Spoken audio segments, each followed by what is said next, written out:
Howdy, I'm Robbie Bland, and welcome to week 3 of my comic book catch-up show.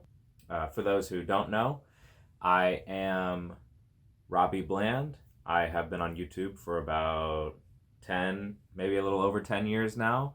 I mainly post to Bland Clan videos, my main channel, where I do stop motion animation. I have long wanted to be more forward-facing, have my face in the camera, my voice attached to my body, instead of, just being behind the camera animating. And so this show really is kind of best of both worlds. We get to talk about comics, I get to practice talking to the camera, and along the way, hopefully we'll discover some new books. If you don't know, comic books come out every week on Wednesday. That's New Comic Book Day. I go every week, haven't missed a week in years, and I have wanted to start a show to talk about comics. And I figure the easiest way to get the ball rolling is to just talk about what I picked up that week, what I'm reading, give some quick thoughts about it, some recommendations, maybe even turn some people onto some books that they aren't aware of, get eyes on comics. That is what I want to do. I love comics. I love people reading comics. I love talking about comics. Now we have a show to do it all. So without further ado, let's talk about comics.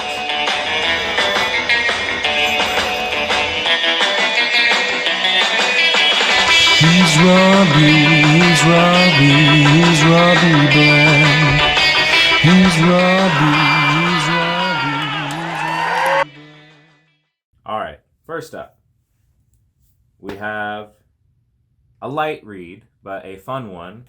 The Batman Scooby Doo Mysteries, issue 6, written by Amanda Diebert, drawn by Dario Brizuela, colored by Franco Riesco, lettered by Saida Temofonte, edited by Christy Quinn.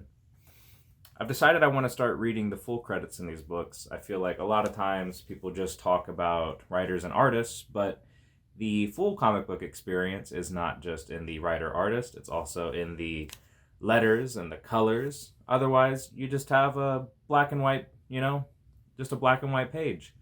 And I think the full experience with American comics is all of it. So I think it's more fair to start crediting everyone. So I'll be reading full credit pages from now on. But to the content of the book, I love Scooby Doo. I mean, who doesn't love Scooby Doo? I think Scooby Doo and Batman teaming up is always a good time. I grew up with the old cartoon. I liked when they met up again in The Brave and the Bold and whatever other movies they met up in. And so when I saw that there was a pretty continuous line of comics that had Batman and Scooby-Doo teaming up, I was like, oh, that's fun. I'm going to pick that up every once in a while. And since they're, your like young reader books, they are kind of at a, I guess, discounted price. They usually go for $2.99. Most comics, they don't go for that anymore. That was a better days. Yeah, so it's a little cheap read. This one was kind of cute. It had the Scooby-Doo gang participating in some kind of contest for detectives with an unknown prize at the end. But along the way, they were following the clues of whatever mystery they were trying to solve, but kept wandering into crime scenes that they were being framed for, which led to our silly little cover where Batman arrests them and they have to go to jail. We would have gotten away with it too if it weren't for that meddling Batman, the kids say. It's cute. It's got a cute little mystery to it. It's like, why do we keep getting in trouble by wandering into these crime scenes to solve the mysteries and getting framed? And the whole time, they're just one step behind the mystery. And in the end, they catch the guy who's been framing them, making them their fall guy. And it was nice. I won't spoil who the twist villain is. He's somewhat of a not household name, so that was a surprise. Usually these books, they just do like Poison Ivy or Riddler or whoever, and the characters even think they might be on the Riddler case at one point. To highlight something that made me chuckle when I first opened the book is the first line of dialogue we get is Fred saying, "I love trap music." That was kind of funny. So yeah, I enjoy these books. I pick them up. I don't pick up every issue of the Batman Scooby Doo Mysteries, but there have been issues that featured Poison Ivy or Batwoman or Batgirl or like Man Bat, or they had an issue where they go to the circus with Nightwing. If they do like a cool story that appeals to me, I pick it up. If it's not really scratching the itch, I just leave it on the shelf. I'll never have a full collection of these books. But I do enjoy reading them from time to time. It's a light read, but it's always fun. If you love Scooby-Doo, if you love Batman and Scooby-Doo, it scratches the itch. It's fun. Up next, Blood Hunters, Issue 2, part of Marvel's Blood Hunt event of the summer. This one has 3 different stories in it for 3 different characters. First was End of the Well. That is our Hulk story from Kare Andrews, with artist Alex Lins and coloring by KJ Diaz. Up next was We Drink to Forget We Drink from Ann Nesenti, with art by David Baldeón, with colors from Hava Tartaglia. And then we had part 2 of the continuing story from issue 1, Once More Into the Darkness, from writer Erica Schultz, with art by Bernard Chang, from colorist Marcello Maiolo. Our letterer was VC's Joe Caramagna, with covers from Greg Land and Frank Diamarta, and Declan Shalvey. Blood Hunters is fun. It is your anthology book to go with the Blood Hunt book. It's picking up on a bunch of smaller, more self-contained stories happening around the world as the world is ending from this vampire apocalypse. I was excited for a Hulk story. Hulk is my favorite character, and I was eager to see what Hulk was going to do against a vampire invasion. And Hulk's fought some vampires in the past. Specifically, I remember a time when I was collecting some Hulk back issues, and Hulk had to... It was another anthology book where it was like Hulk Monster Mash or something. Hulk versus... King-size Hulk versus the monsters of the Marvel Universe or something. I'll put a graphic here. And in it was a prose story where Hulk fought, I believe, Dracula, but he could have been a discount off-brand Dracula. And in it, Hulk's gamma-irradiated blood was toxic to vampires. And I was wondering how much of that would be remembered or canonized or explored in this. And I completely kind of went in with the wrong expectations. This book was more of just a character exploration for Bruce Banner. It kind of didn't really have much to do with the vampires. I mean, they were there. They'd captured Bruce. They had put him in the basement to harvest his blood. But the crux of our story here, End of the Well, is this flashback to Bruce's childhood when he was trapped at the bottom of a well by some bullies. It's about being trapped and having to climb out. You know, it's your typical I'm stuck at the bottom of a well story. I liked that it was very just focused on Bruce. It was less about this event and being a tie-in and matching up with anything, and more about Bruce Banner having to stick up for himself. So Bruce is at the bottom of the well in the past. In the present, he's in this kind of basement being harvested by vampires. As far as what happens when vampires get a taste of Hulk blood goes, we get a pretty clear indication that it's sort of like steroid or kind of like really exciting drug for them. It kind of gets them this high. They seem to celebrate when Bruce Banner hulks out. You know, they're like, oh, we got him done it. We got him angry. That means more gamma blood. They even are celebrating. They're like, feeding on your blood made us so much more than just monsters.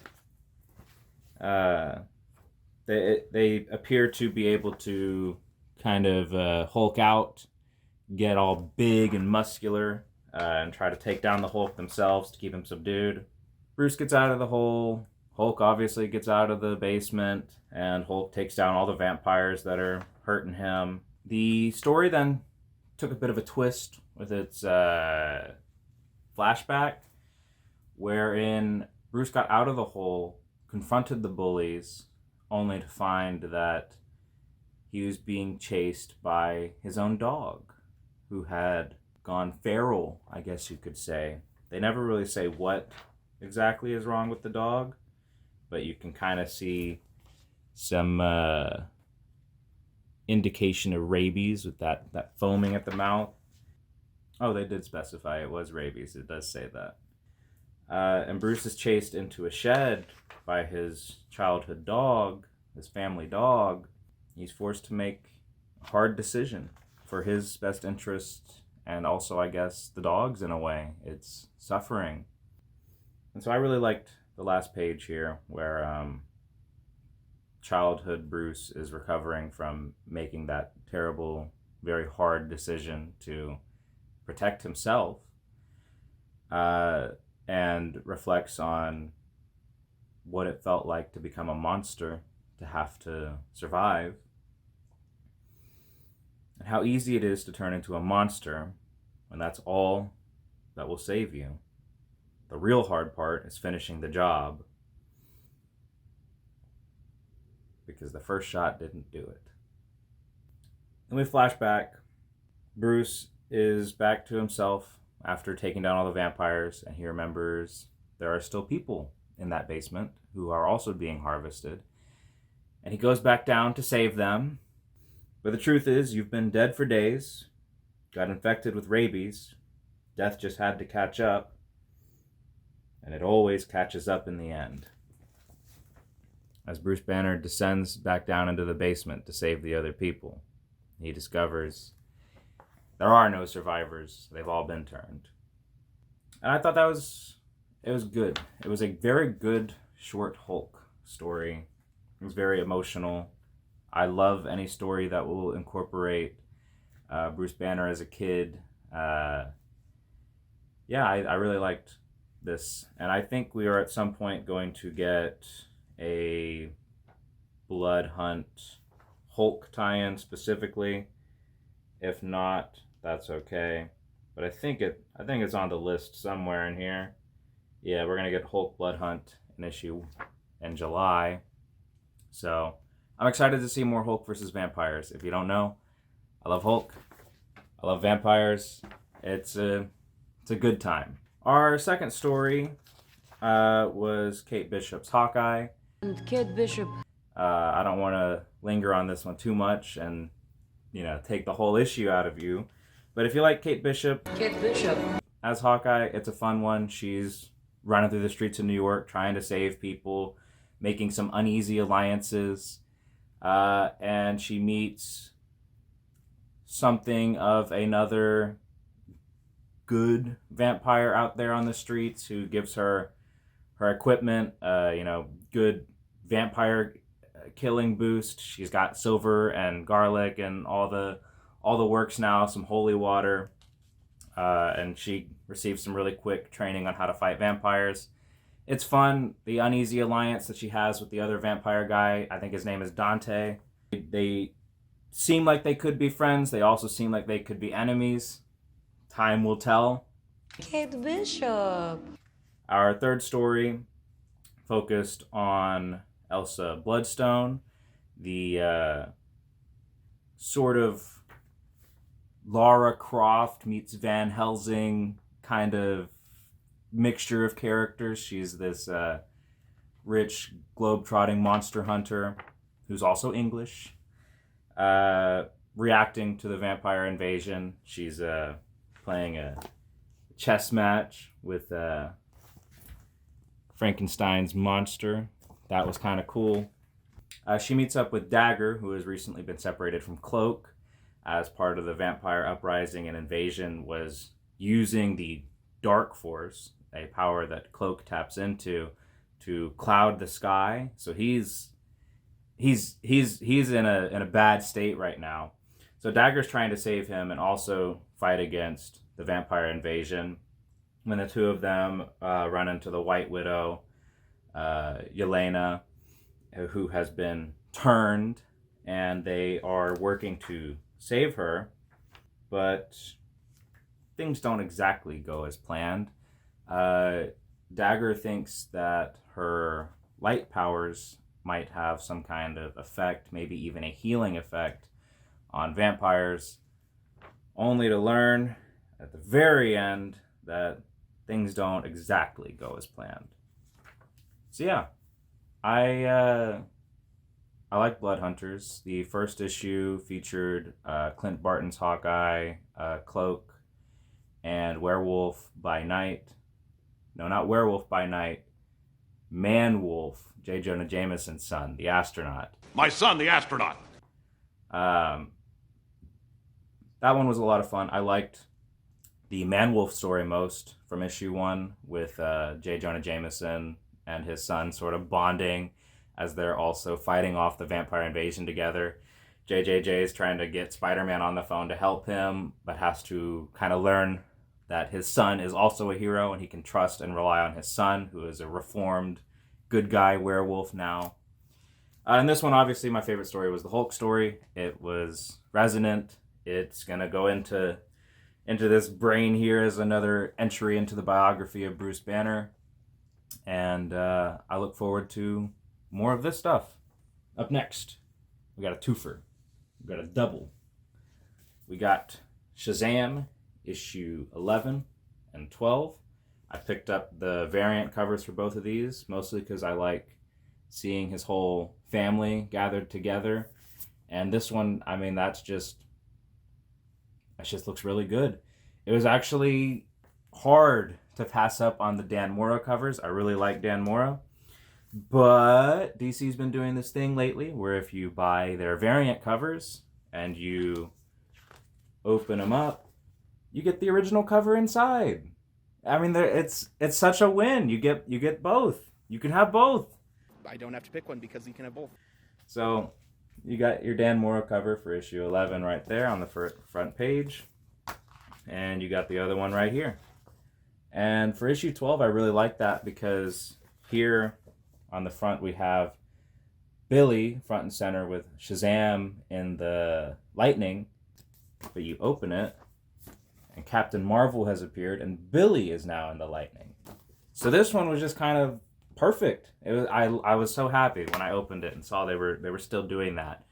I hope other publishers who just love spamming variants will do that in the future. It's kind of nice getting both.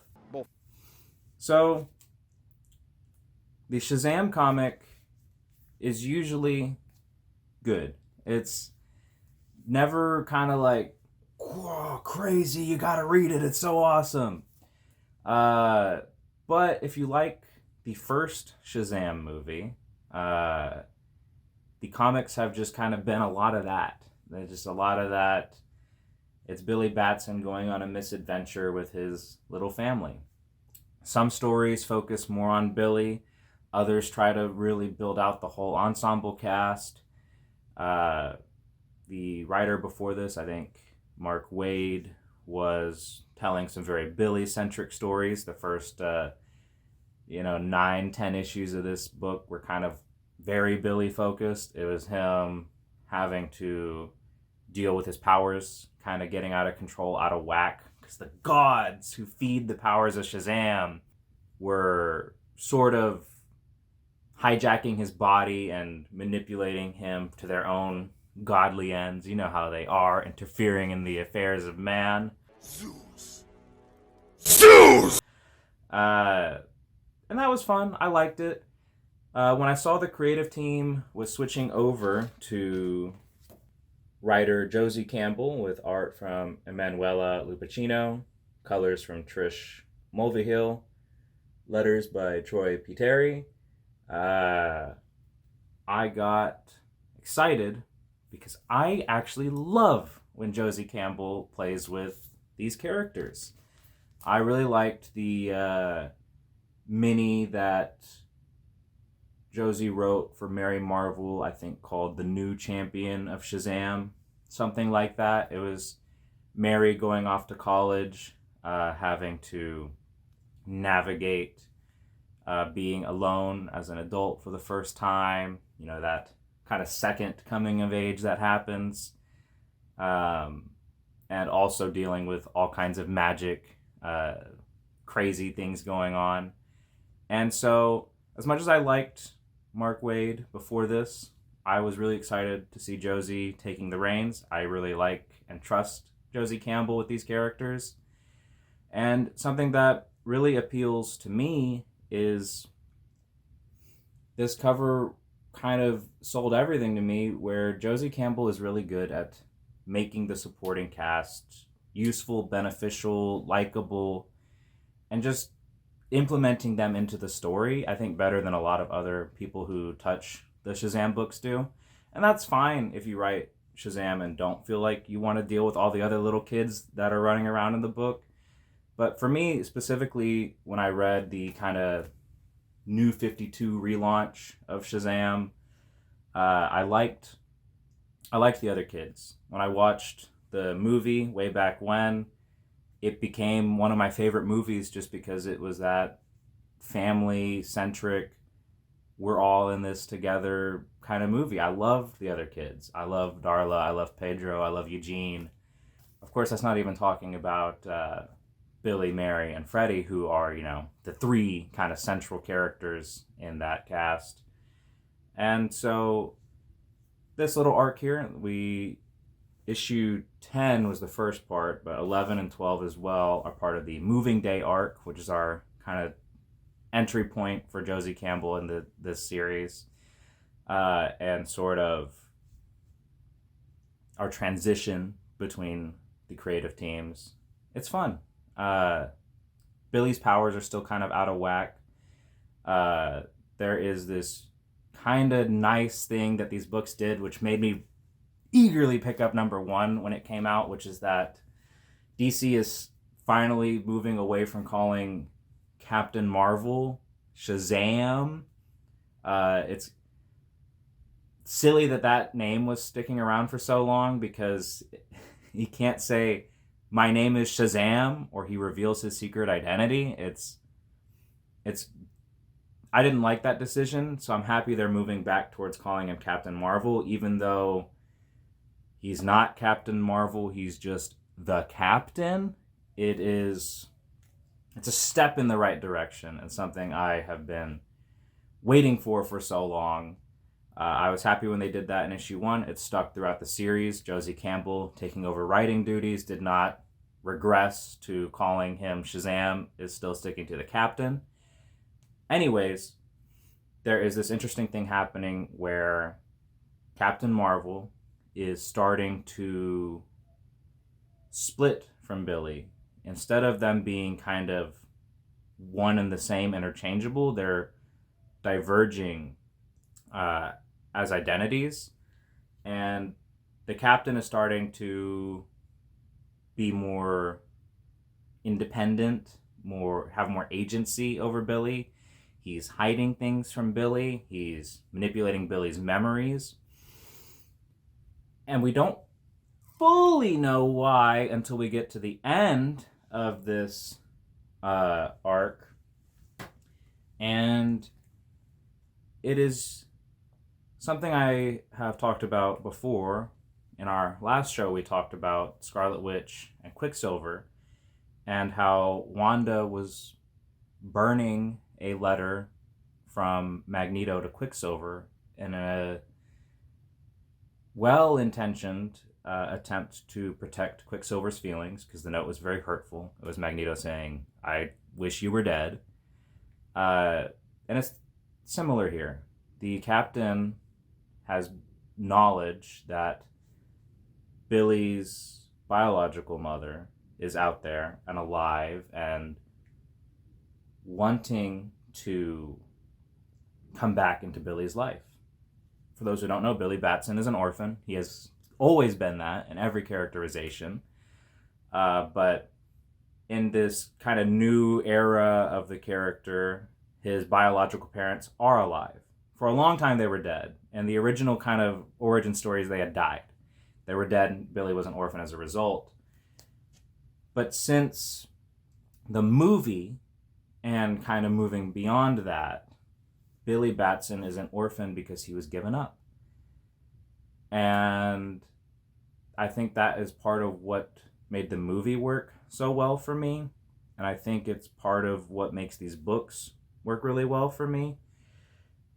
Because there's a lot of nuance and kind of complicated feelings that come from that. And in the kind of Magic Lands arc that came before, a few stories before this, Billy is reunited with his father, only to realize his father sucks and his foster family is way better. Now here we are where Billy is meeting his mother. And again, it's wanting to give her a chance, but also having very conflicting feelings, especially when it's revealed that, well, she's kind of been doing really well without Billy in her life. And that, it's a shot to the heart. I felt it myself. That really hurt to see. Life is hard and life is complicated. And I think I like that this book is allowing itself to do that and be hard and be complicated. And Billy wants to know his mother, but also is hurt because she gave him up, and he knows that she gave him up. And we don't know a lot of the hows and the whys of it. It was implied pretty heavily early on in the issue that there was some kind of like abuse that was happening. Maybe even just neglect. Maybe it was the man that she was with. Maybe it was coming from her herself. But yeah, it's hard. It's very hard feelings. And for those who don't know, I was never an orphan in life. I have always been with my mother, the woman who birthed me, who made me, who raised me. But my dad was the man who raised me, was not my biological. And I think that is kind of what attracts me so much to these SHAZAM books, is that, you know, even though I'm not fully orphaned like Billy is, I did go through the adoption process when I was 12. My dad did adopt me later in life, and sort of seeing how that process works and being portrayed in a comic, but also, you know, kind of fully on the other end of it, it's interesting, and it you know, I relate to this a lot. I feel this a lot. Your sort of found family feeling like a true family, as opposed to the one that is supposed to come default. Because Billy's true family in these books is, you know, is the other kids. It's the adopted house he lives in, and I like that. Other little side notes. It's interesting in current canon that Mary is older than Billy. I don't know how current or long or how much precedent there is for that, but I'm very happy when Mary Marvel is not just a background character, but also a supporting character and a big part of Billy's life. I feel like their brother-sister dynamic, even though in current canon they aren't biologically related, they're just adopted to each other. I think the two have an important relationship. Again, in my Quicksilver and Scarlet Witch review, I talked about my relationship with my sister and how much I love, my siblings. And I think it's just an important relationship for Billy to have. I like how, her being older, more experienced, she kind of works as a mentor to kind of the human world, while he also kind of helps mentor her to the superhero world. And I like it. I really, really like I like this book. I'm going to keep reading it, especially with Josie Campbell on the title again. As long as she's writing the book, I trust that Mary and the kids will be, not front and center, but definitely standing alongside Billy. And that's where I want my Captain Marvel books to be. So I'm really enjoying the series. Some additional thoughts on SHAZAM. I think that there is a lot of good intention that goes into trying to protect someone from information that might harm them. I think the book kind of made it implied that maybe the captain's intentions or desires were nefarious, or that he had become evil or corrupted. But he ends up kind of revealing he's just as human as Billy is, because he cares a lot about Billy, and he knows that the information that his mother is sending to him are going to be hurtful, that Billy will be hurt by what his mother is out there doing. And so he is just trying to protect Billy by keeping him ignorant. Ignorance is bliss, as they say. And so that resonated with me a lot. In a book that's already very resonant, I think that Billy's struggle here with the captain is very, very interesting and very raw. And I'm interested in seeing how things might end up resolving with all this tension between them. Because, yeah, I mean, the captain shouldn't be burning those letters from Billy's mom. It's important that Billy face this at some point and, come to terms with what's happening and what his mom is trying to do, because the ignorance of it outright ends up affecting Billy really badly when she finally shows up, because Billy just didn't know. And in a way that hurts Billy more than just telling him the truth. So I like that. Also, Talkie Tawny is in these books, and I think it's a crime that he had been absent from these books for so long, because Talkie Tawny is one of the best supporting characters in SHAZAM comics. I mean, just look at him. That's a tiger man. He's so nice, and he's so polite, and he reads books. He's just like Hobbs. I think that actually somewhere those two might have inspired each other in some way. I'm curious. I might look into that. Yeah, that's SHAZAM. Up next, Ghost Rider, Final Vengeance, Issue 4. Final Vengeance. We talked about the first issue on the first episode of the show. We're finally getting to a follow-up issue.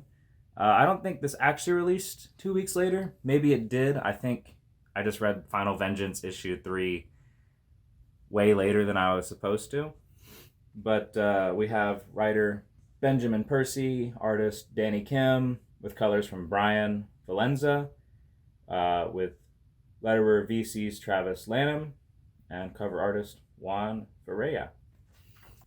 I didn't do Final Vengeance enough justice when I first talked about it. I kind of kept things brief. I was still figuring out how much substance I wanted to kind of come with my comic book talking.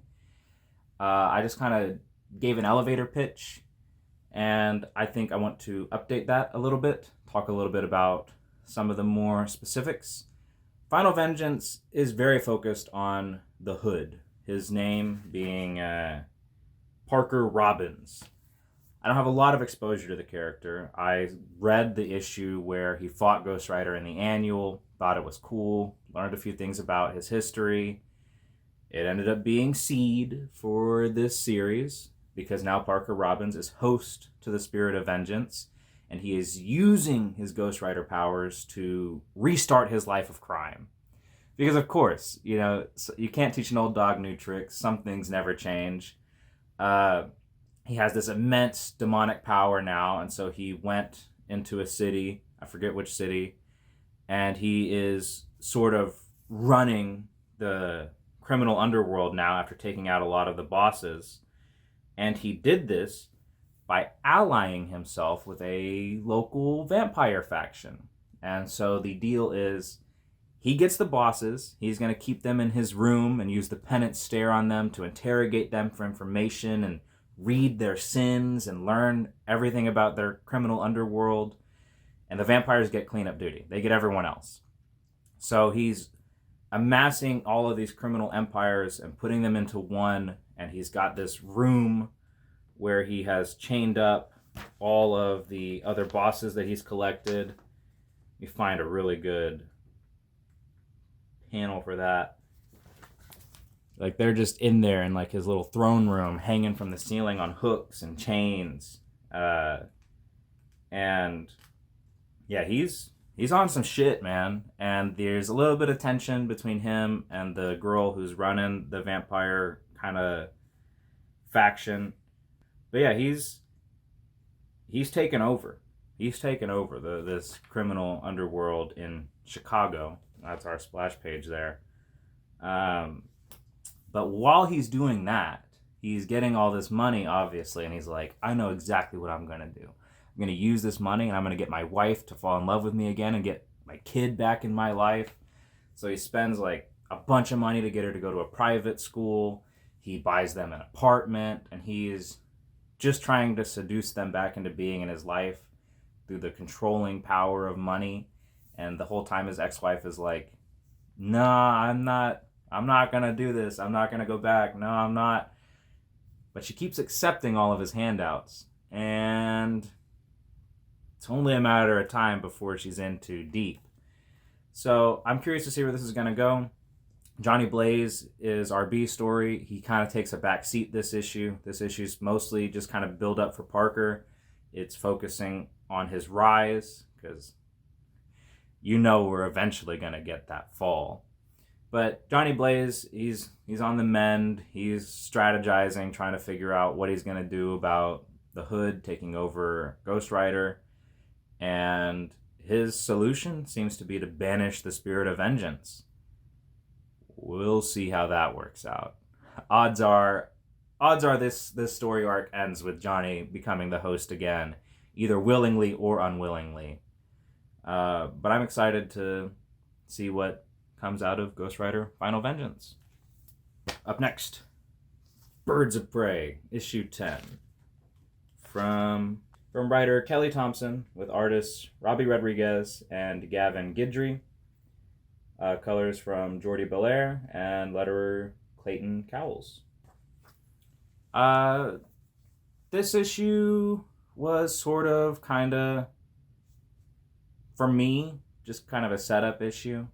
We're in this new arc where the Birds of Prey have been pulled into this alternate dimension where reality is constantly shifting. Their clothes are changing.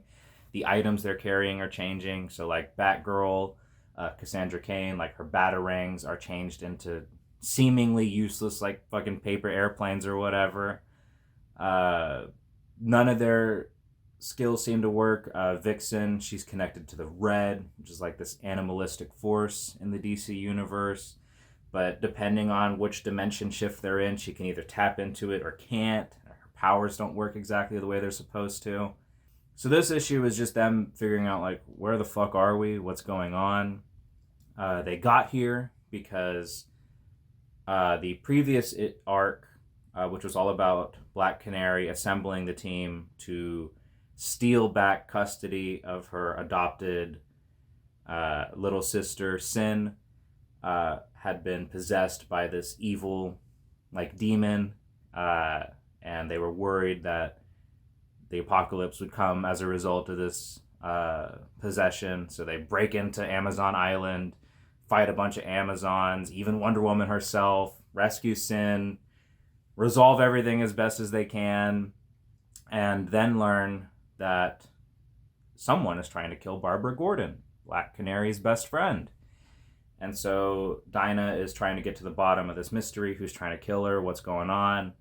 They end up going to a gala to kind of suss out some suspects or figure out what's going on. Sucked into the alternate dimension. And that's where we learn our villain here is this kind of, I'm going to say mutant, but mutants don't exactly exist in DC, but she was born with powers. Well, the villain here, wasn't born with the power to create these alternate dimensions, but her sisters were, because she had 6 other sisters. They were 7, and she started taking the powers of her sisters and amassing them into herself because she's worried that in the future Barbara Gordon's going to kill her, because she looked into the future and somehow Barbara Gordon, who doesn't kill people, is going to kill her. So she has pulled the birds of prey into here, and now it's do or die. They got to figure out how to stop this plot to take them and Barbara Gordon out, while also being separated from Babs. So things are happening. It's fun. I liked, kind of getting more of what the mystery is here. There was this really neat arc where Barda was sort of possessed by the evil spirit in this realm, and everyone's throwing everything they have at her. Black Canary hits her with several full-powered kind of canary cries, and they have no effect because Barda is tough, to say the least, about that. And then Cassandra Cain, Batgirl, who sort of has the gimmick where she can beat anyone in a fight. That is always going to be true for Cassandra Cain. Has been kind of becoming besties with Barda. Barda calls her Little Bat, and they fight people together and have a really good time. Cass steps up to plate, and you're like, ooh, this one's going to be tough, because Barda is really big and really strong, and Cassandra Cain, despite being able to beat anyone in a fight, is still just a person. She does not have powers, and Barda is currently kind of fully hulked out and ready to throw down. And Cass subverts what you could say are the expectations for how a fight with Cassandra Cain Batgirl would go. And she says, Barda, stop. You are Barda Free, born of the fires of Apocalypse, she who first led the female Furies, she who wields the Mega Rod as if it is a child's toy. This infection is nothing. It is a scratch. And it works. And Barda says, ugh, and ends up throwing up the evil spirit, saying, you shall not have me. I will not allow it. And so, where fists fail, sometimes words will work, especially words from a good friend. And so Cassandra Cain beat Barda in a fight using nothing but her words. Add that to the feats list. So yeah, I had a really good time with this. I was I felt very behind jumping into this book. It had been a while since I had read the previous issue 9. I was just kind of, what's going on here? And then I realized that was kind of the point, is the disorienting nature of this alternate dimension. So it was nice getting some exposition and learning what the stakes are and who our enemy is, and I look forward to seeing how things escalate. Okay. Whoo-wee. This one. All right. Let me make sure I got everything. Let me make sure. Up next, we got a doozy. This one I spent some time kind of putting off. We're going to be talking about 5 issues here. We're not going to go super in depth on any one issue. And that is because if I was reviewing it issue by issue, there wouldn't be too much to say. But as a whole, I think we have a lot more to say. It wasn't planned like this. It just kind of happened that way. But we're going to talk about What If Venom issues 1 through 5. If you can't tell from the cover, This is a what if series. I didn't realize the issues would be interconnected, and we'll get into that later. But what if Venom bonded to Loki, bonded to Moon Knight, bonded to Doctor Strange, Wolverine? And I mean, even though that's a green leg and could be any green leg, it's She-Hulk's green leg. What if Venom bonded to Moon Knight, Loki, Doctor Strange, Wolverine, and She-Hulk? I didn't read much of the synopsis when this was coming out. I was just like, Venom! Venom, yeah, I love Venom. Hey, Cartage, do you know Candace? I got that. And so I just bought it because I was like, oh, cool. A bunch of one-off Venom issues. I thought it'd be similar to the what if Venom had bonded to the Thing mini that came out. It was just one issue.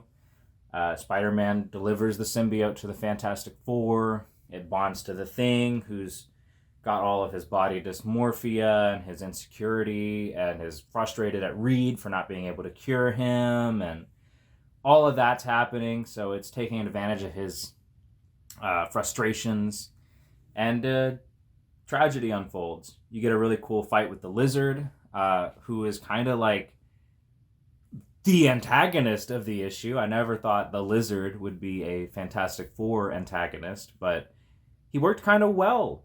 Especially with how much he hated Reed Richards. I imagine most mad scientists in the Marvel Universe just fucking hate that guy. So I thought it would be like that, just a bunch of one-offs. And so I had just been passively collecting them. Issue 1, you can't tell from the cover who it's going to be. The variant cover was the She-Hulk cover, and so I was like, oh, that's cool. But I ended up just really liking this composition more. I didn't want to buy two covers that time, so I just got this one. But issue 1 is She-Hulk. I was like, okay, cool. I don't need to read that right now. It's not a big deal to me. Issue 2 was Wolverine, the Rabid Wolverine. Wolverine. Yes, Wolverine. And here he comes now, the Rabbit Wolverine. 5 names, 3 of them Wolverine. Wolverine, the Rabbit Wolverine. Yes. All right, that's 6 now. I was like, oh, cool. Web of Shadows reference. But I bought it and I just kind of put it on my to-read list because it's just a one-off. It's not that big of a deal. It's not part of any ongoing. Issue 3, you couldn't tell by the cover because I just bought the Peach Momoko cover because she's one of my favorite cover artists. But issue 3 was Doctor Strange.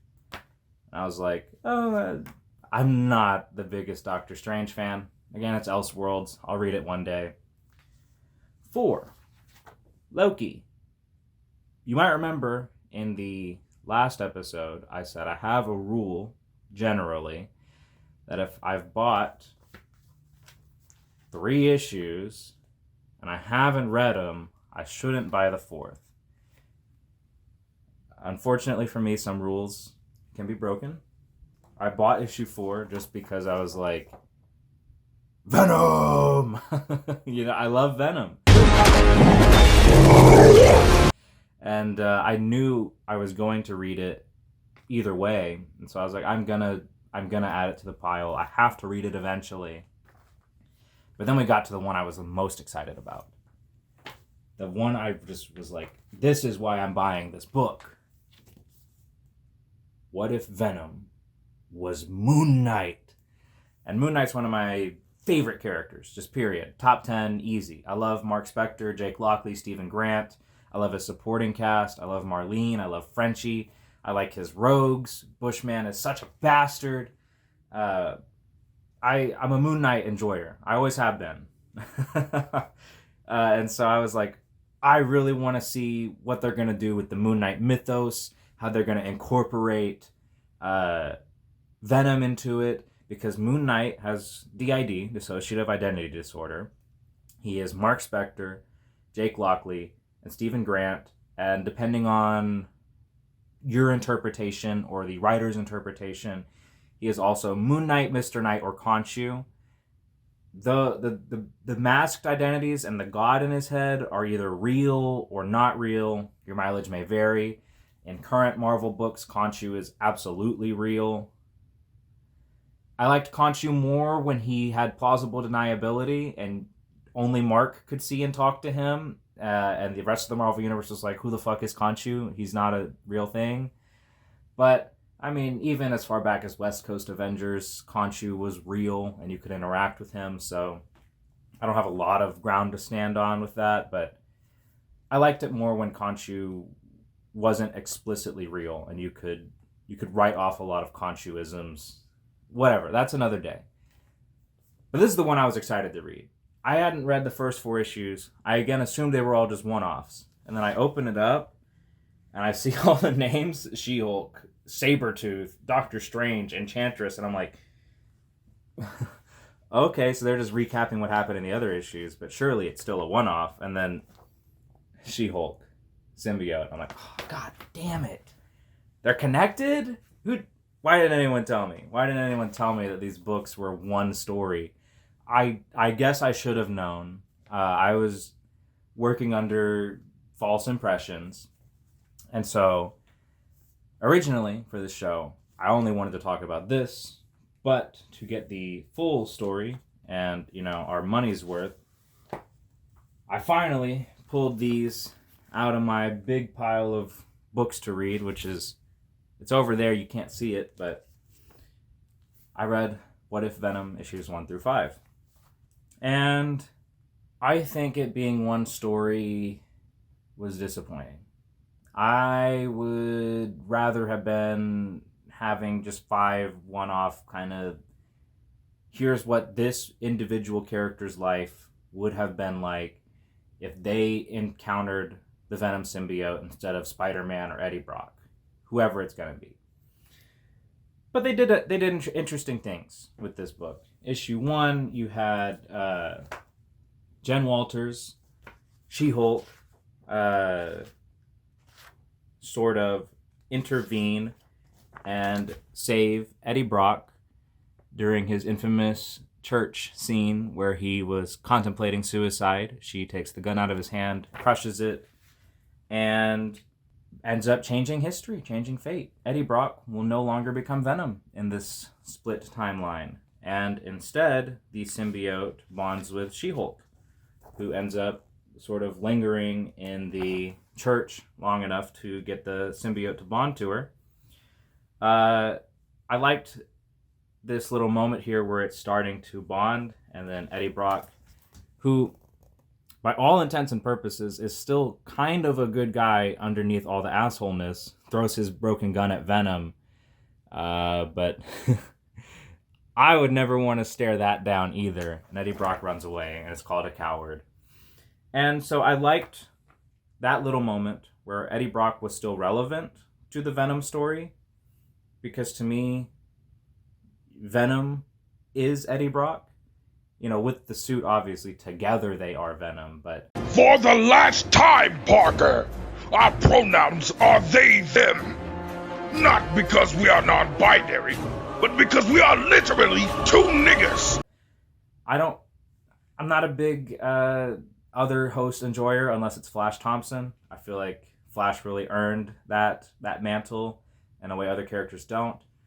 I understand this is a bunch of one-offs, and it's not about Eddie Brock, but I got my hopes up. And I thought, okay, we had that little moment where Eddie tries to stop the symbiote from taking over She-Hulk. Maybe he will be in the background of this story trying to stop the symbiote with whatever it's going to do now that it's taking over She-Hulk. But no, he leaves. He leaves the story and he doesn't come back. There's 4 more issues. Eddie Brock is a non-factor. And that's fine. It's a what if. It's an Elseworlds. It doesn't matter. So then we get kind of our symbiote cliches. The symbiote takes over Jen and goes on a rampage. Obviously, Jen doesn't like that. It's feeding on, the gamma energy, which unleashes her inner rage and whatever. But when Jen goes to sleep at night, the symbiote takes over. And it does... trying to get this to work right. It does symbiote things, runs around, does kind of some Venom heroism where, you know, I'm going to save you, but I'm going to eat the bad guy. And it's hard to really gather what Venom's goals or motives or anything is when he's bonded to Jen. Again, I got my hopes up. I was hoping, because we're taking Venom from being separated from Spider-Man, that even if Eddie Brock won't be in the story, maybe Spider-Man will be, because the symbiote should still be really, really mad at him right now. And so maybe in bonding to Jen, it would try to ruin Spider-Man's life. Maybe we'd get Jennifer Walters showing up at Spider-Man's apartment to terrorize Mary Jane, but no. Spider-Man is not in the story. It's a non-factor. It's just the symbiote takes over Jen at night, so she's always tired because she's never getting enough sleep, which happened to Peter Parker. And that's it. It goes on rampages. It might be stopping crime. It might just be hurting innocent people. There's a scene where Jennifer Walters is in your typical hobo fire in Central Park around a trash can, and they're talking about the Central Park boogeyman, and then Jen just attacks these guys. There's no indication that they are bad guys or criminals in any way. They're just seemingly homeless guys. Yeah, they're not carrying guns. They're not robbing people. Venom just shows up and says, "I'm gonna eat you." So I guess this Venom is just kind of a bad guy. And I don't know. It wasn't really working for me. The art is phenomenal. I like the She-Hulk Venom design. And we got this really cool sort of splash page here where you see Jennifer Walters at work doing, you know, her lawyer stuff by day, and at night Venom gets out and about.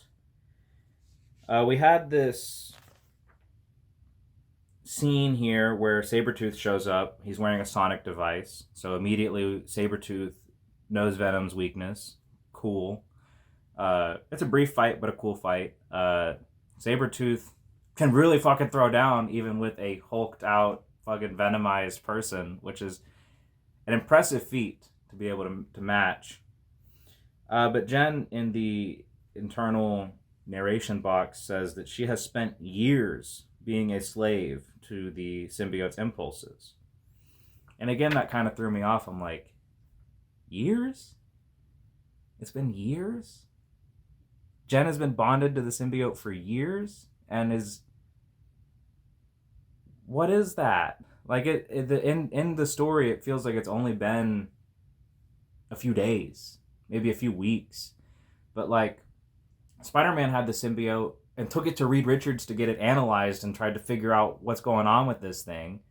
Jen is a reserve member of the Fantastic Four. Why wouldn't she go to the Fantastic Four and be like, hey, what's going on with this?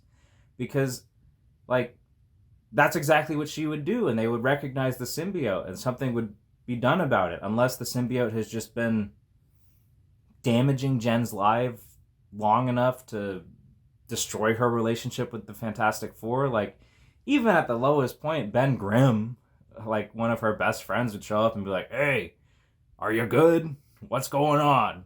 I see you're wearing all black these days. Someone die? Need some company? I don't know. This wasn't a really good exploration of She-Hulk with the symbiote. It didn't really explore what changed that much, but so much did. Anyways, at some point, we established that if Jen hadn't decided to play hero, she wouldn't be jobless, homeless, and talking to a parasitic alien. So at some point, she lost her job. She has no friends now. I don't know. It's moving too fast, and it's trying to set up too much because it has to do Wolverine next issue, which is why Sabretooth jumped in and during their fight nicked a piece of the symbiote for himself. But hope came back around when Jake Lockley showed up, my favorite Moon Knight persona, the cab driver, and he says, hey, let me talk to you for a second. I know something about voices in your head and how to figure out what's going on, and come with me. We're going to figure this symbiote thing out. Any book that ends with Jake Lockley showing up and saying, hey, let me give you a ride. Let's talk about what you're dealing with on the way. I'm like, easy. I love it. I love seeing Jake Lockley used. He's the most neglected Moon Knight personality. I think his being the guy on the streets, getting the information, walking among the criminal world, always been a really good aspect to Moon Knight. And yeah, I'm happy we were leading with Jake. So we do that with issue 1. Issue 2 is Wolverine, and I feel like it's, again, kind of by the numbers. Logan gets a piece of the symbiote from Sabretooth, fights some people.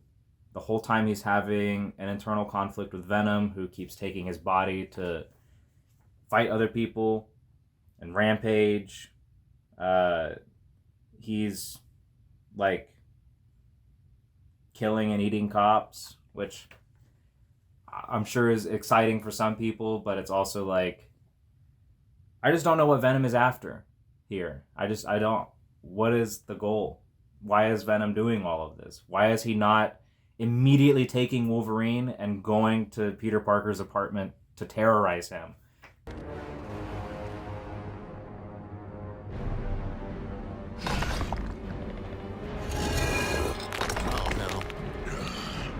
Finally, I'm the biggest guy in the bar.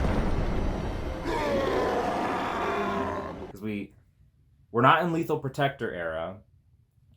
We're also not in Spider-Man's Nemesis era. We're just in I'm Venom and I'm evil. He doesn't even talk about taking over the world, which is the most boring thing to do with Venom. So I don't know. I don't know what's going on or why any of it's going on. I liked the Wolverine character work. I liked him using his relationship, his advising, his counsel from the X-Men and Charles Xavier to stand up to Venom, who is weaponizing his Weapon X flashbacks to keep him mentally in a chaotic state so that he can't resist being possessed. And we get this really, really cool moment where Logan tears himself out of the Venom symbiote, which is the coolest thing he could have done. And yeah, overall, despite the complaints of earlier, I like that. I love seeing Logan just sheer force of will tearing himself free of the Venom symbiote. You could argue it's because this is a weaker version because it's just a little piece that got grown into a full Venom, which is another weird aspect to this story. There's no Carnage or other Venom spawn like Scream or Riot or whatever. It's all pieces of the original Venom symbiote that get their own autonomy and agency and sentience, basically, but are still connected to the original. I don't know. It's just kind of weird. I don't get it. They're taking some interesting routes with this, but it ends with the setup we're gonna get at the end of most of these issues, which is Stephen Grant shows up and he says, "Hey, I'm rich. Get in my limo and let's go figure out what's going on with the Venom symbiote." And yeah. Logan is like, "Leave me alone, you rich asshole. I don't care about you. Stephen Grant, the billionaire. Go find another poor person to talk to. I'm not going to be your charity case." It was cute. It was a cute little interaction. I think the Wolverine issue worked a little bit better because there was less time skipping and just more focus on this is Logan interacting with the symbiote and how does their dynamic work. Whereas She-Hulk was more of like, all right, She-Hulk gets the Venom symbiote and then you fast forward and now she's homeless and has no friends and none of her people are helping her, and I don't know. I didn't like the She-Hulk one that much. The design was really cool. All right, Doctor Strange. This one was the weirdest because Doctor Strange immediately figures out the symbiote is no bueno. He contains it. He brings it kind of with him to the, the Sanctum Sanctorum, sort of unknowingly because it attaches itself to his cape. We get a brief interaction with Wong where Wong references how he's going to leave this book to go watch TV with his friend Madison from the MCU. Of all the MCU synergy, this one is kind of the least harmful. It's kind of cute for Wong to have a TV friend to go hang out with. I don't know how that's gonna affect your diehard Wong fans from the comics, if there are that many of you guys, but like kind of introducing Darcy in the Scarlet Witch run, I'm very indifferent to that. I just noticed it and thought it was worth bringing up. But so Strange meets the symbiote, contains it, goes home, and then encounters the Enchantress, which is cool. Oh, we're gonna get a Doctor Strange and Enchantress fight. Why is she here? Why is she fighting Doctor Strange? She won't explain. She's just there to fight Doctor Strange. And the entire time is switching between trying to seduce him and trying to fight him. And while they're fighting, Doctor Strange, the Sorcerer Supreme of Earth, the most capable magician around, is struggling against the Enchantress, which just goes to show how powerful the Enchantress is in her own right as one of Asgard's top magicians. But Venom is like, hey, let me help you. Hey, let me help you. Hey, let me help you. And I just didn't feel like the stakes were really all that hard, where Doctor Strange was backed against a wall and needed to bond with the Venom symbiote to beat the Enchantress. I feel like it's one of those things where, like, yeah, he's going to struggle a bit, but he'll figure it out, especially on his home turf, the Sanctum Sanctorum. He'll beat the Enchantress with time. Maybe Wong will come back to the Sanctorum for a piss break and help out, but I didn't really buy Strange feeling desperate enough to bond with Venom. But it kind of worked out because, damn, that's a cool fucking design right there. And the full thing is fucking freaky, dude. Look at that. That is freaky as hell. And so Venom bonding with Doctor Strange, creating that really cool design. I think it's one of the strongest ones in this What If. Venom and Doctor Strange are now better at magic because Venom can use Doctor Strange's spells now, and they make short work of the Enchantress. I just kind of like, whatever, you know, just kind of like, yeah, I guess they can do that. That's fine. The design is really cool. I'm with it. But yeah, the fight ends. Doctor Strange is like, all right, we're done now. You helped me beat Enchantress. Get off of me. And he pulls Venom off. And it's kind of easy for him. Venom does make it hard. But just as they're struggling to be separate from each other, Mark Spector walks into the Sanctum Sanctorum and says, hey, come with me. We're going to figure out the Venom situation together. And Doctor Strange is like, sure. Why not? Then we end with issue 4 being about Loki. And you're like, okay, Loki. What's going to happen with Loki? Obviously, it's going to be related to Enchantress somehow. What's going to happen? Is it going to be cool? Is it going to be interesting? The design is phenomenal.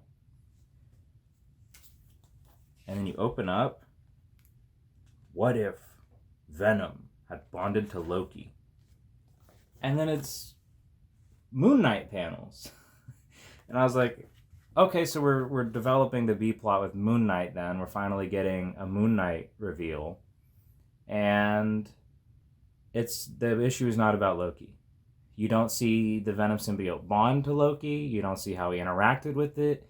You don't see the dynamic that Venom and Loki have together. Are they working together? Is one of them taking advantage of the other? Because Loki's the trickster god, and in this book, Venom has been the manipulative boyfriend who's like, I'm going to use your trauma against you, and you're going to do whatever I say, and you're not going to go tell anyone or talk to anyone because you're me, and I'm you, and we're us. My favorite thing about it, and it took me a minute to realize, is the entire issue is from Moon Knight's POV. And not just, oh, it's his narration, and it's like, you know, his side of the story. It is literally his point of view. Like, that is him waking up from his bed, which is a coffin, and turning off his phone alarm. Awesome, by the way. And then the only time you can see his face and his body is when he looks in a mirror. I kept thinking, what's with all these mirror pick a clock panels? Like, why does he keep looking in a mirror? Is it symbolism for whatever? And I mean, kind of, you could argue it's symbolism for his perspective on identity and how the Venom symbiote is warping it. But it really is literally just his POV. And you realize that once you get a few pages in and it starts to set in. This book established a new supporting character for Moon Knight who I have never seen before. And I own like 99% of Moon Knight issues, but his name is Nkantu, and he is a mummy. And I'm like, who is this guy? I've never seen him before in my life. Nkantu, the mummy secretary for Moon Knight and the Midnight Mission. Where is his other supporting cast with the vampire lady and the soldier guy and the therapist and Tigra? Where are they? Where's 8-Ball? Anytime 8-Ball's not in panel, everyone should be asking where 8-Ball is. 2. Whenever Poochie's not on screen, all the other characters should be asking, where's Poochie? So, okay, Elseworlds. It is also set in a kind of a different point in continuity, even though Moon Knight shouldn't have the Midnight Mission way back in the fucking, 90s when Venom was, really coming around. They're playing it fast and loose. It's, again, Elseworlds. It doesn't matter. So, I guess to keep things streamlined, take Moon Knight supporting cast, push him to the side, and just create this OC. He's fine. He's kind of quirky. He doesn't really do much. The plot is about Moon Knight having a Groundhog Day where he's in this kind of never-ending wake-up, go-to-sleep cycle that the Venom symbiote is putting him through. We get pretty cool panels of Khonshu becoming Venomized, which I did not expect. That was a very pleasant surprise. This is not the coolest look at him, but yeah, that's Khonshu. That's the Egyptian god of the moon right there. He's been bonded to the Venom symbiote, but not physically, mentally, because Khonshu doesn't have a physical form in this book you can access. We get another really cool shot here where the Venom symbiote kind of first takes over. He becomes this like giant maw just looking down at Moon Knight. That was cool. And the issue is just Moon Knight figuring out that Loki is the one behind all of this. He has somehow gotten a hold of the Venom symbiote. We never see how. And he wants to collect all the other Venom symbiotes. Okay, that's fine. It works. I'm in. I like it.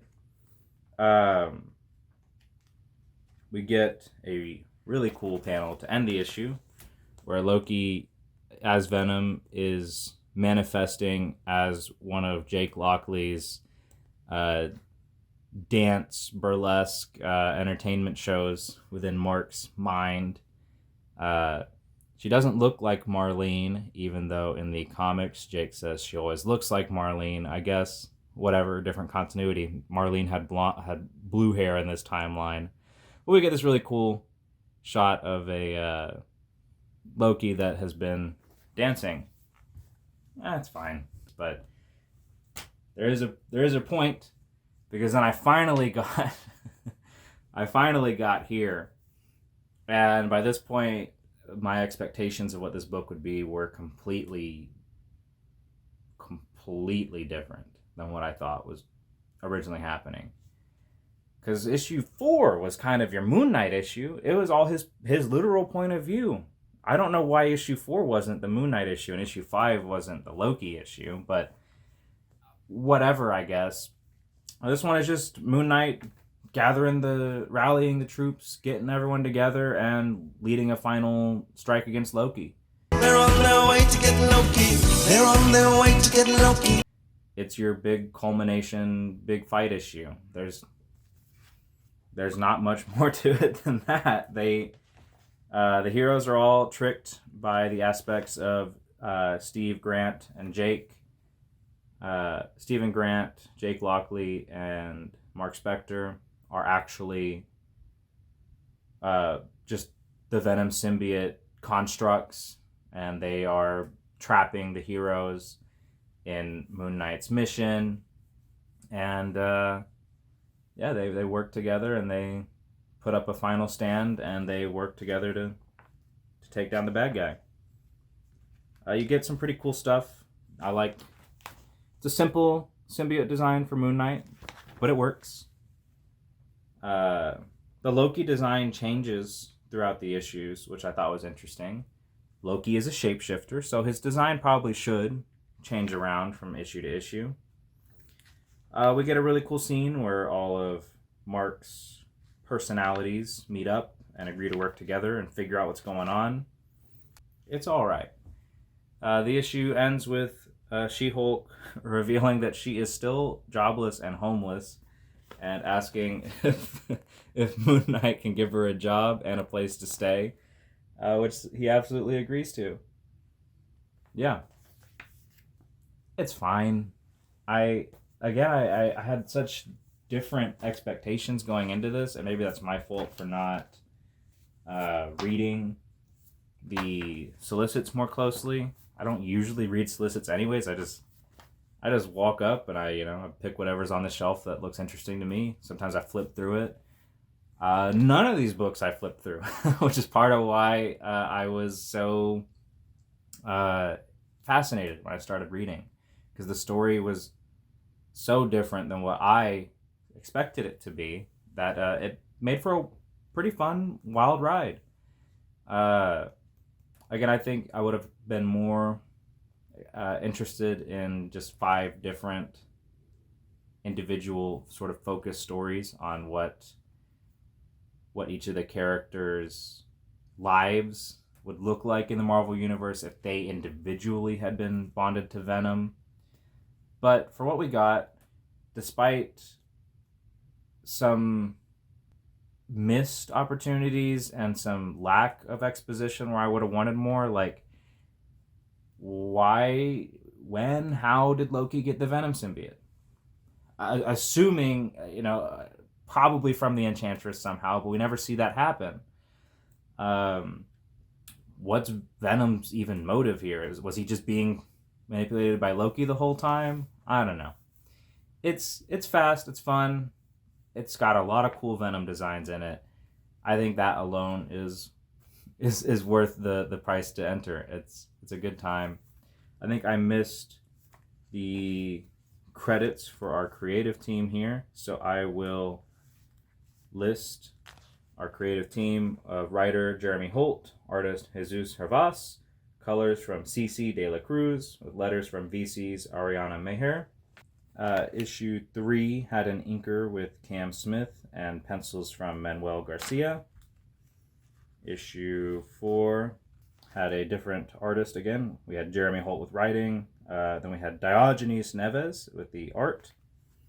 Issue 5 was our big culmination issue. We had writer Jeremy Holt still with artist Jesus Hervas and Geraldo Borges. colors still from CC De La Cruz, and letters from VC's Ariana Maher. Yeah, I liked What If Venom issues 1 through 5, despite the seeming complaints or I would have liked this more talk from me. It was a good read, and I'm happy I sat down and read it all as one story. I think it would have been harder to keep up with had I just read it one off each month, and each time had to remember that it was a contiguous story. To keep the Venom train rolling, because we got a lot of Venom this week. Only one way to find out. I picked up Venom issue 34, which is the second part of our Blood Hunt tie-in. This is got an A and a B story, which the current Venom run that's been the whole Venom run. Your A story is Dylan Brock, Eddie Brock's kid, on Earth, navigating Earth with the Venom symbiote, sort of coming into his own, learning about himself and his identity and how he fits into the wider Marvel universe. He does little attempts at heroism here, a team-up issue there, while Eddie Brock is just fucking going through it. It's time travel and alternate dimensions, and he is his own worst enemy, literally. He's got this garden scape, which is kind of like his resting room, where all the other alternate timeline Eddies are, and they're all scheming against each other, but they are also all each other, and oh, it's crazy. Oh, it's so crazy. None of that is really at play here. This issue from Al Ewing, with art from Juan Ferreira, letterer VC's Clayton Cowles, with cover artist Cafu, is all about Dylan, with your, I guess, A or B story, depending on how you view it, being about the Venom symbiote itself, which has been separated from Dylan at the moment, because the previous arc, the Carnage event, Symbiosis Necrosis, ended with Carnage killing Dylan.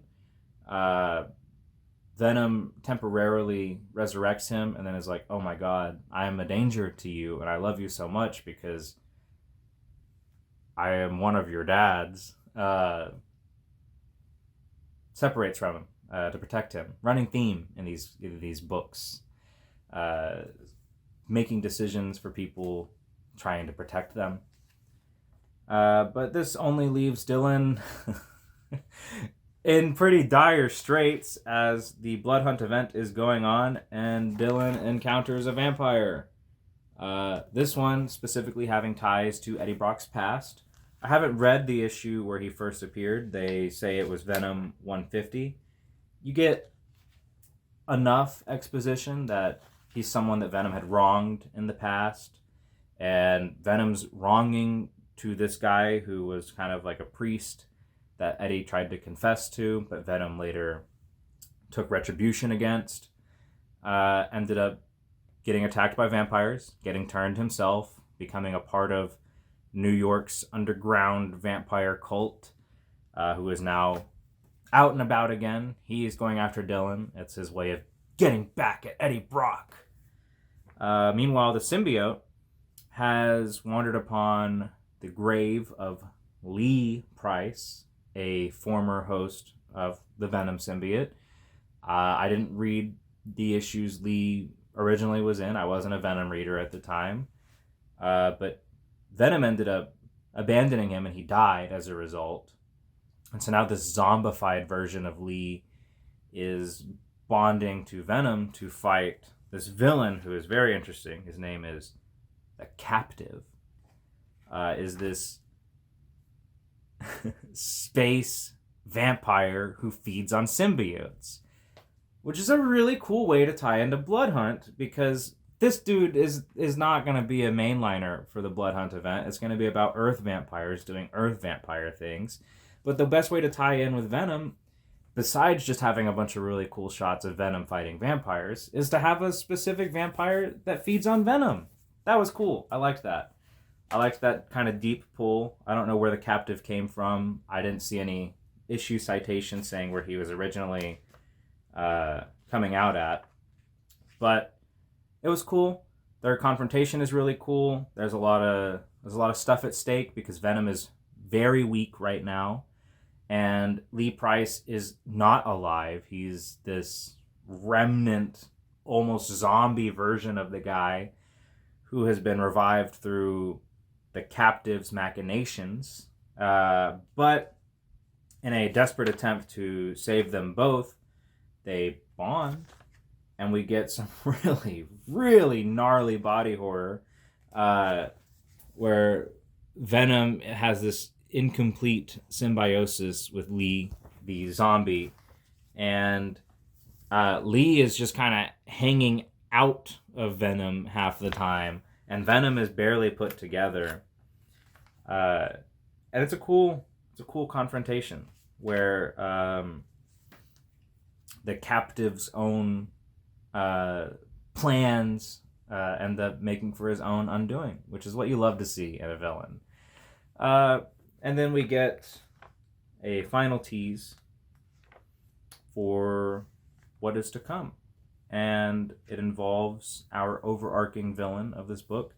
It's crazy. We are 34 issues into this run, and the main bad guy is still out there pulling strings and machinating and manipulating and plotting. And everything seems to constantly just go his way. Meridius, that is. He sometimes seemingly loses or dies or gets set back only to reveal, no, I'm still here. I'm still doing my thing. So we're going to get the Venom War, which I'm excited for. I've really been enjoying the Venom run. I've never read a comic where it had two different creative teams working in, sort of separately but also simultaneously with each other.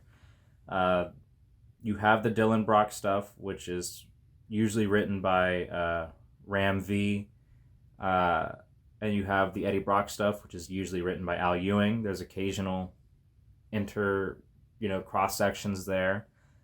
I think jumping from Immortal Hulk to Venom was a good move for Al Ewing. It's what got me on the book, besides the fact that Venom was on the title.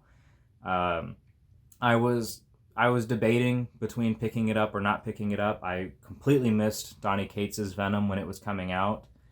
But Venom started at a new number 1. I was like, maybe I want to get it. I love Venom after all.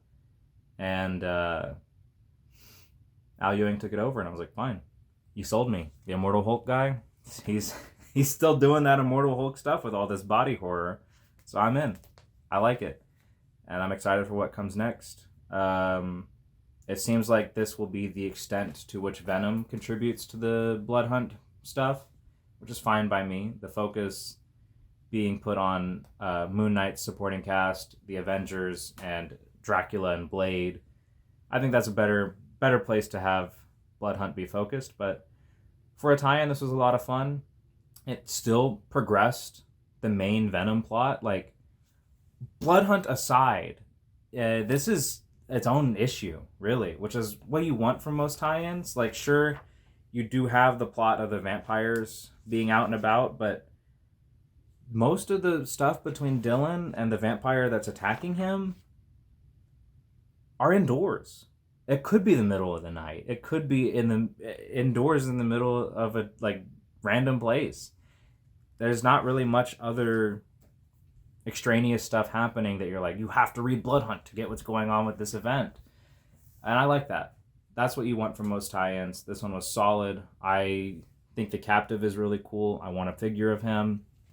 And yeah, I mean, Venom Nation, rise up. We have Venom 3: The Last Dance coming very soon. The only complaint I have for this issue is there's no Venom horse.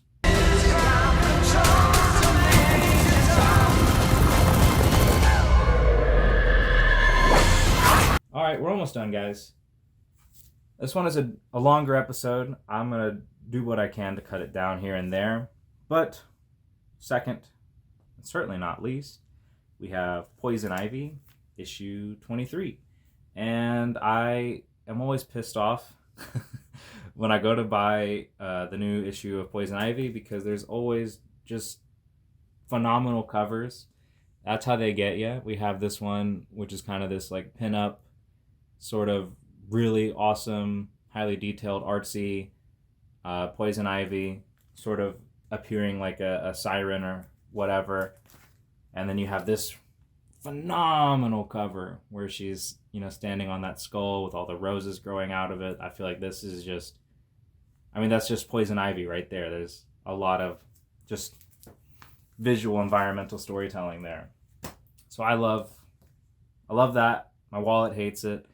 I usually cut myself off at 2, but technically with DC's current practices, you do get the main cover inside the book. So I technically have 3. So that makes me happy because I do like our main cover here. She has risen. This is Poison Ivy recovering from, the climax of this current story arc. Our creative team is writer G. Willow Wilson, artist Haining, colors from Arif Prianto, with letters by Hassan Atsmane El Hau. We got the Jessica Fong cover. I don't know which cover I bought, so I'm just going to read we have a Frank Cho with Sabine Rich cover, a Nimit Malavia cover, also Chris Bacallo, and W. Scott Forbes. So, there were a lot of covers, is what you learn from that. I like the Poison Ivy ongoing. Poison Ivy is one of my favorite Batman villains. I think it's because she is both, I said this about Scarlet Witch, but she can be both good or evil depending on the circumstances. Her morality is always very complex and sometimes even just multiple choice. Depends on what mood she's in sometimes. The key thing is she's always, her angle is always the environment, protecting the nature and the world from us humans who are constantly trying to destroy it. The inciting incident for this ongoing was that Poison Ivy had developed new mushroom fungus powers and was using the fungus, the lamia spores, I think they're called, to travel across the country, infecting people with them to create the end of the world, basically. Just kill all people with these spores. Sort of Last of Us in the kind of plot there. And there was a lot of it was a bunch of one-off issues.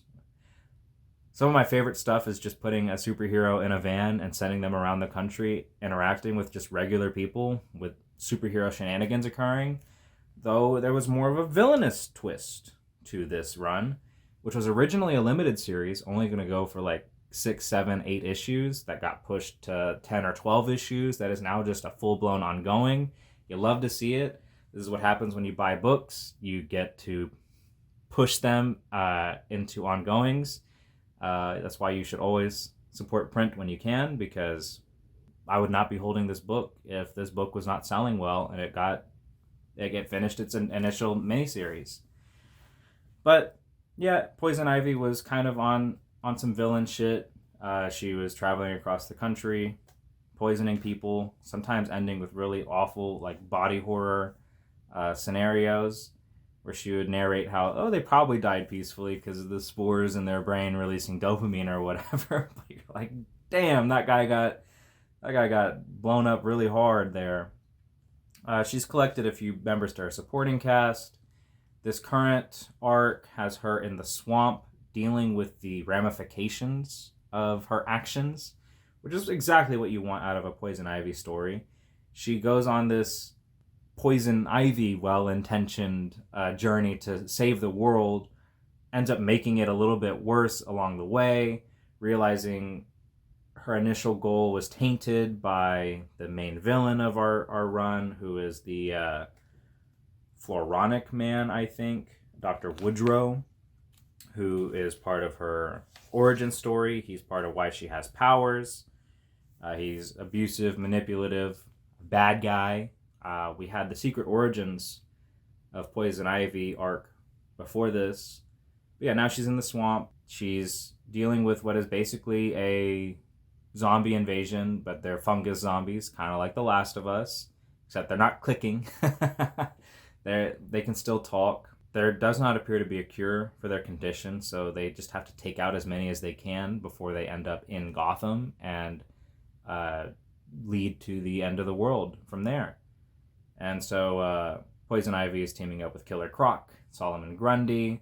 They're being overwhelmed. Her new supporting cast character, her friend Janet from HR. I wanted to call her Jen from HR, but Janet from HR, who was introduced in one of the issues, has kind of been traveling with Poison Ivy and seemingly getting romantically interested in her.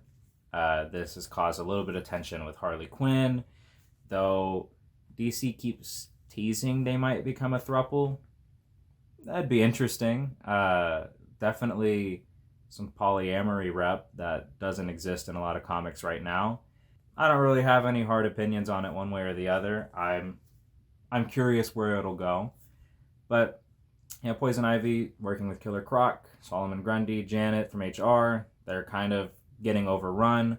Poison Ivy is actually being eaten by them right now.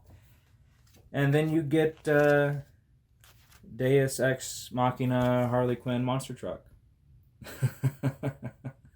Which, it's fun. You love to see it. Harley Quinn just shows up with a monster truck and mows down a bunch of the zombies and starts trying to help Ivy out. There were some people I saw complaining about this. I think I understand why they might not like it. Maybe it's just because I grew up going to the Monster Jam, and I'm actually, later today, after the recording of this video, going to the Monster Jam here in Austin with my family as part of our just getting to do it again, I guess. I was excited. I was like, oh, that's really cool. Harley Quinn in a monster truck. I liked it. I didn't mind it. Harley Quinn in this book hasn't been at the forefront. It has been a Poison Ivy book first and foremost. For the most of the stories, they are not together. It's Poison Ivy doing her own thing. You don't even know where Harley Quinn is half the time. She shows up every now and again for some cool moments, some character moments, and I like it like that. I don't mind it. If it was a Harley Quinn and Poison Ivy every issue doing stuff together and constantly saving each other, I would have probably dropped this book. I'm not a big Harley Quinn fan, and I don't really care about that much. But here, it was fine. I liked it. Poison Ivy is constantly undergoing these like transformations and dealing with this new fungus power she has. And ultimately, she is self-sacrificing because she thinks if the zombies eat her, that it will undo all the damage that she's done. And so, even though Harley Quinn shows up and saves her, it is sort of a Pyrrhic victory because Ivy doesn't really have much left in her. And, you get that classic, oh no.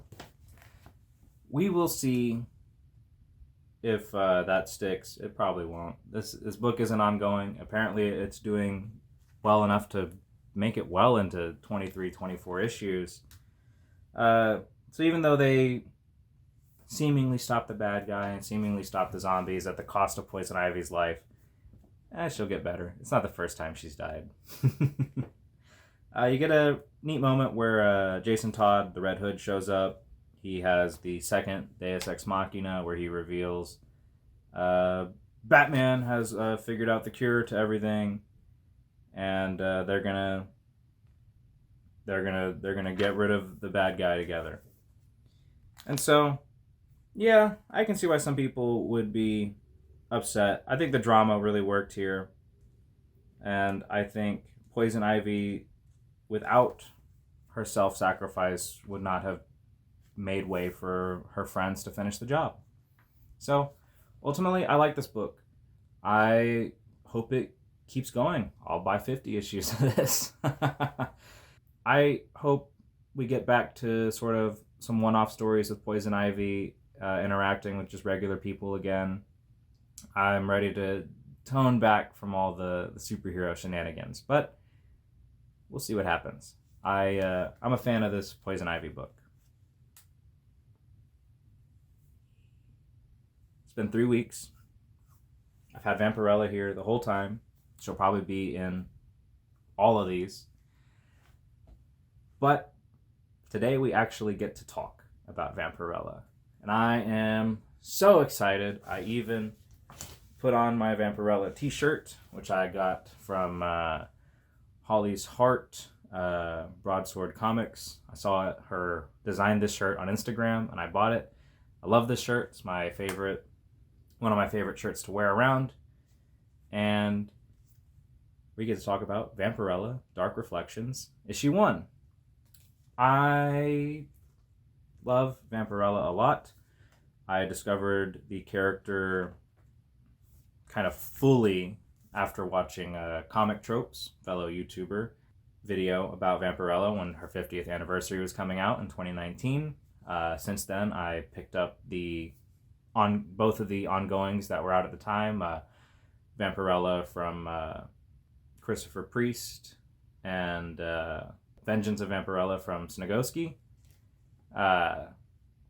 Loved both of those books a lot. It actually worked really well because the first Vampirella run, the 50th issue celebration run, was very forward. It was kind of modern day. Here's Vampirella doing stuff today with all of her continuity to now. Vengeance of Vampirella was an alternate timeline taking place 30 years after her original death from the 90s, picking up on the Vengeance of Vampirella original book, which had been written by Snagowski. So it was just him getting to tell his vision for that story, which is an alternate dystopian future where the world went to shit after she died. Both of those books informed me a lot of her history and like what Vampirella is all about. From there, I was able to work backwards, and now I have like 3 comic boxes just full of Vampirella. And Dynamite is not slowing down because at any given moment, they usually have 3 different Vampirella books on shelves that you can buy.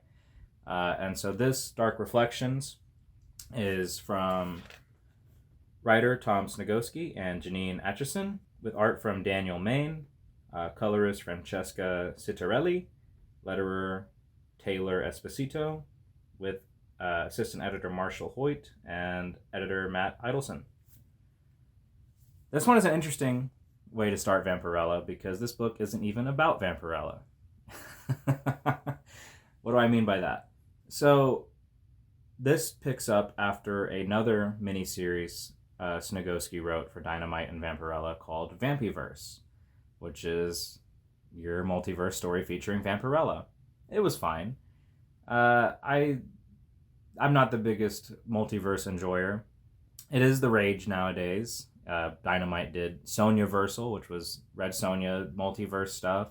Naturally, they also did Vampyverse, which is Vampirella multiverse stuff. It was interesting. The main villain was an evil version of Vampirella, and the cast was different multiverse versions of her or her supporting cast teaming up to take down the bad guy. And I liked it for what it was. I didn't expect the story to continue at all, but it seems like Dynamite is just kind of building out different aspects for this character.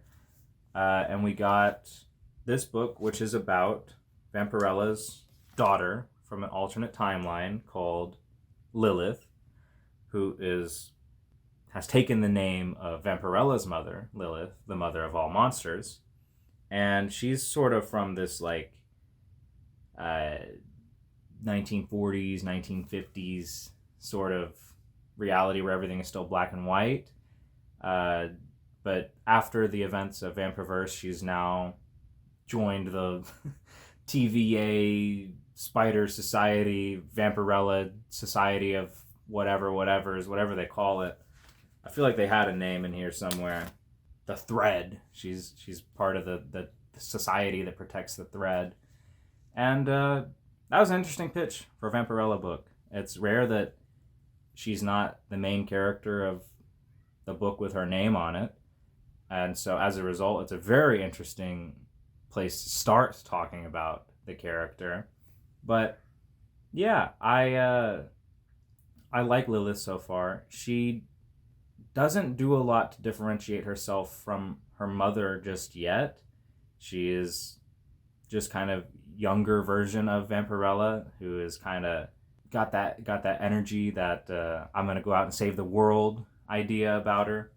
There was a really cool character moment where, having transitioned from her black and white reality, she ends up going into like the nexus of reality, and she gets color.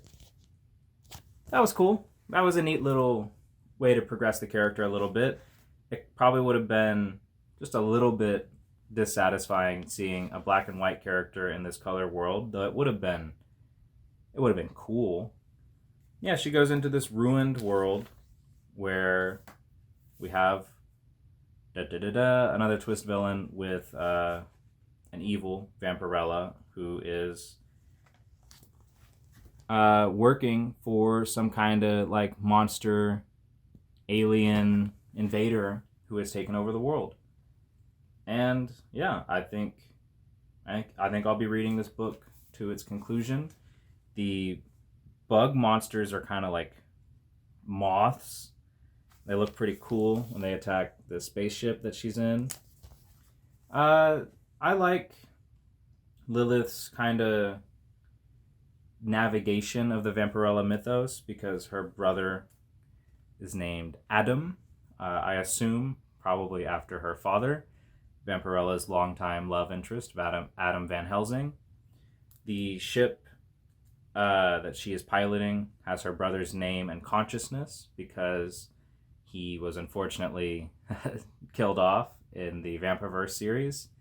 So it's neat seeing her get to be reunited with her brother and their sort of relationship with each other, even though he is now just a sentient spaceship, but not even really sentient. He's just an AI. I'm curious how they're going to explore that more.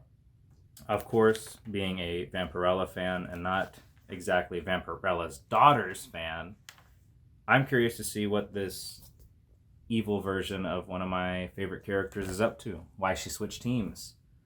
Her introduction is saying she's loyal subject to Queen Tenebris, long live the queen. I'm betting mind control. It's the easiest way to do that.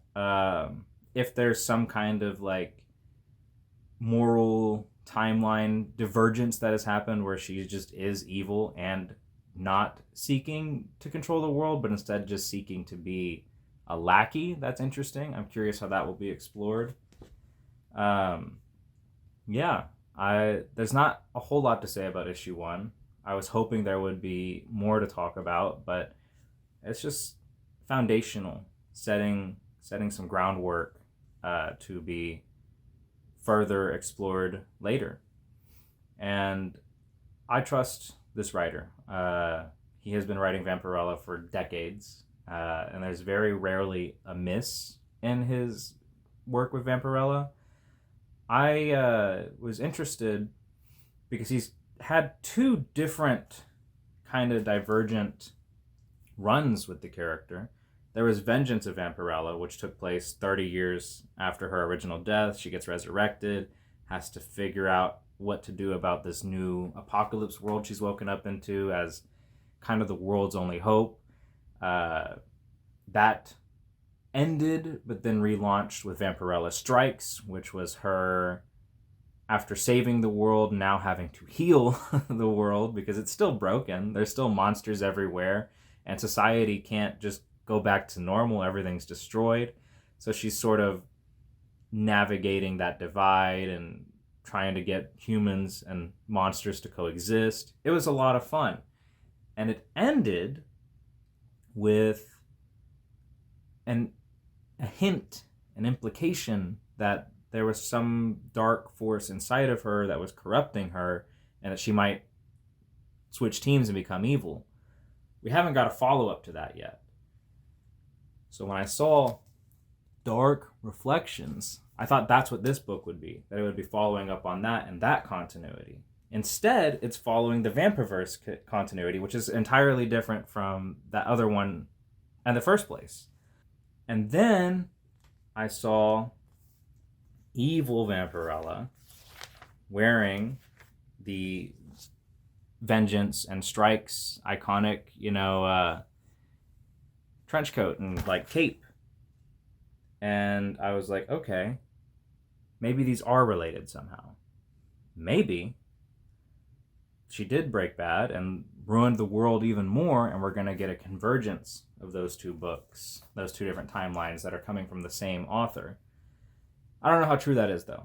It might just be wishful thinking, because I definitely am more interested in continuing the stories from Vengeance and Strikes. I liked how grounded they were, despite being a fantasy world. They were mostly about getting the monster and human community to coexist and work together. And I liked all the little glimpses of what that society looks like, where monsters are business owners, and humans have to live with them, and they are sometimes have relationships with each other. And I thought that was really interesting. The multiverse stuff doesn't work for me that much. This is another Vampirella in the multiverse story, and I'm curious where it'll go. I'm curious what twists and turns we'll encounter along the way. Before this, we had Vampirella versus Red Sonja, which was Vampirella and Red Sonja being caught up in a misunderstanding between the super society that is like protecting the multiverse, trying to recruit them to their team, and shenanigans ensued where they thought Vampirella was a bad guy. They sent Red Sonja after her.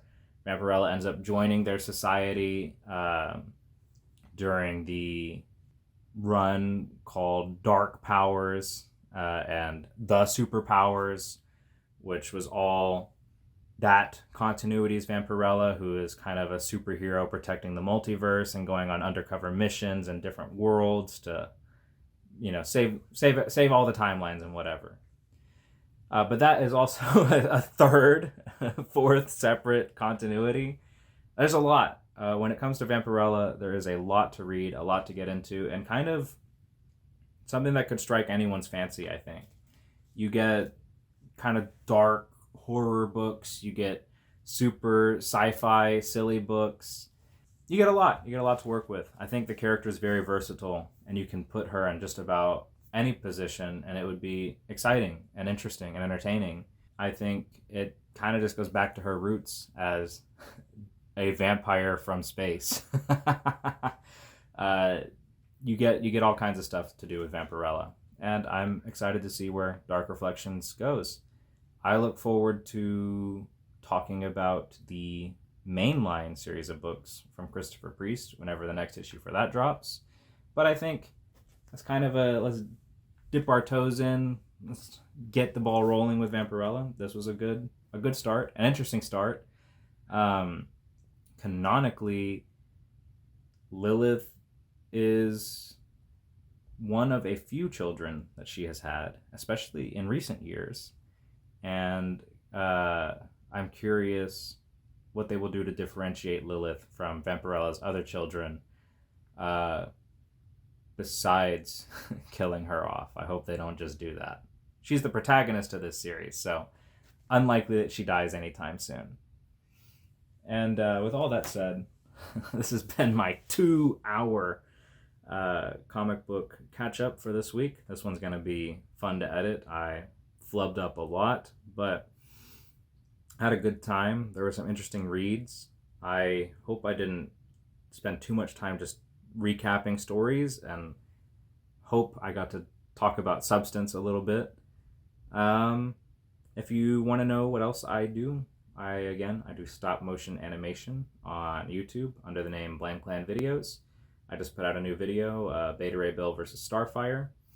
This month in June, I have 2 very short videos coming out. They're sort of oddball matchups.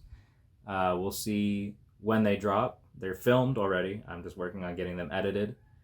I have recently begun experimenting with YouTube Shorts. I've been clipping my content, but also re-editing some things. I'm now doing these like little verses edits you see here. Those are exciting. Beyond that, check out my best friend Caleb King's Kickstarter for his comic. I'm gonna just replay the segment from the first week. I think that was just the perfect way to talk about that.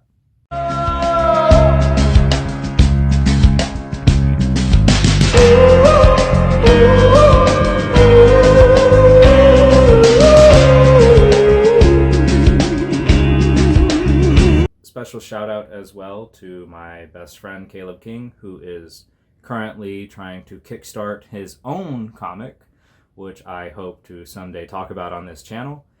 Swallowed Still, the Kickstarter link will be in the description, and here's some nice little visual stills. It is good. It's emotional. It's a very human-driven story about one person's attempt at fatherhood, being blinded by what you could call toxic masculinity, or a forced perspective on what masculinity is supposed to look like that ultimately lets down not just himself but the next generation, and how he attempts to recover from that. It's a very good story. I have watched this comic grow from a script that he wrote that I helped review into a very beautiful comic with some amazing art, and I am super excited to be able to hold it in my hand someday.